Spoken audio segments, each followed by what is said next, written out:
MLC ఎన్నికల polling ముందు ఆదివారం నాడు హైదరాబాద్లోని గాంధీ భవన్లో కాంగ్రెస్ నేతలు ఉత్తమ్ కుమార్ రెడ్డి, శ్రీధర్ బాబుతో బీజేపీ ఎంపీ దర్శకుడు రాజమౌళి తండ్రి విజయేంద్ర ప్రసాద్ భేటీ అయ్యారు.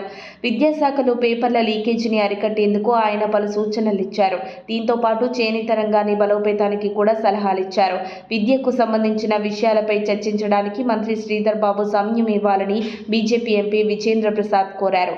అయితే తాను అమెరికా వెళ్తున్నానని, తిరిగి హైదరాబాద్ వచ్చాక మరోసారి కలుద్దామని మంత్రి శ్రీధర్ బాబు బీజేపీ ఎంపీ విజయేంద్ర ప్రసాద్ కు చెప్పినట్లు తెలిసింది.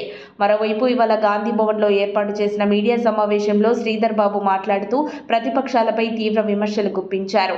బీఆర్ఎస్ బీజేపీ కలిసినా సీట్లు రావట్లేదనే అక్కసుతో కాంగ్రెస్ పై మంత్రులపై అసత్యాలు ప్రచారం చేస్తున్నారని అన్నారు. ప్రతిపక్షాల విమర్శలకు తమ పనితీరే సమాధానం చెబుతుందని మంత్రి శ్రీధర్ బాబు మండిపడ్డారు. గత 10 ఏళ్లలో అభివృద్ధికి దూరమైన తెలంగాణని కాంగ్రెస్ ప్రభుత్వం మారుస్తుందని, ఆ మార్పుకు అడ్డు వస్తే సహించేది లేదని బీజేపీ, బీఆర్ఎస్ నేతలకు వార్నింగ్ ఇచ్చారు శ్రీధర్ బాబు. గత ప్రభుత్వం చేసిన పొరపాట్లను తాము చేయబోమని తెలిపారు. గత ప్రభుత్వం అత్యంత ప్రజాస్వామికంగా ఉందని చెప్పారు. ప్రజలకు ఇస్తున్న పథకాలను కేసీఆర్, కేటీఆర్, హరీష్ రావు పక్కతోవ పట్టిస్తున్నారని చెప్పారు. ఈ క్రమంలో ఆదివారం తెలంగాణ ముఖ్యమంత్రి రేవంత్ రెడ్డిని సినీ నటుడు, టీడీపీ ఎమ్మెల్యే నందమూరి బాలకృష్ణ మర్యాదపూర్వకంగా కలిశారు. ఈ మేరకు హైదరాబాద్ జూబ్లీ హిల్స్ లోని సీఎం ఇంటికి వెళ్లిన ఆయన కొద్దిసేపు మాట్లాడారు. సినీ రంగానికి సంబంధించిన పలు అంశాలను సీఎం దృష్టికి తీసుకువెళ్లినట్టు తెలిసింది. మరిన్ని అప్డేట్స్ కోసం మా కాయ్ టీవీని సబ్స్క్రైబ్ చేసుకోండి.